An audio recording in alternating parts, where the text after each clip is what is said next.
ఏపీలో రానున్న కొద్ది రోజుల పాటు వడగాలుల ముప్పు తీవ్రంగా మారనుంది. ఇవాళ శ్రీకాకుళం, పార్వతీపురం, మన్యం, విజయనగరం, పోలవరం, తూర్పుగోదావరి జిల్లాలోని 17 మండలాల్లో తీవ్ర వడగాలుల ప్రభావం ఉండనున్నట్లు రాష్ట్ర విపత్తుల నిర్వహణ సంస్థ తెలిపింది. ఎన్టీఆర్, తూర్పుగోదావరి, కాకినాడ, పోలవరం, శ్రీకాకుళం, విజయనగరం, పార్వతీపురం, మన్యం జిల్లాల్లోని మరో 32 మండలాల్లోనూ వడగాలులు వీచే అవకాశం ఉంది.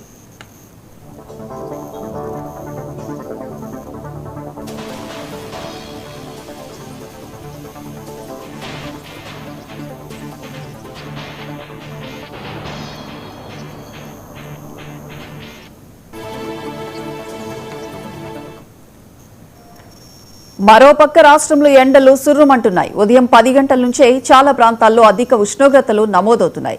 దక్షిణ కోస్తాంధ్ర పరిసర ప్రాంతాలపై ఉపరితల ఆవర్తనం విస్తరించి ఉంది. ఈ ప్రభావంతో సోమవారం నుంచి 3 రోజుల పాటు ఉత్తరాంధ్ర జిల్లాల్లో అక్కడక్కడ పిడుగులతో కూడిన తేలికపాటి నుంచి ఓ మోస్తారు వర్షాలు కురిసే అవకాశం ఉంది.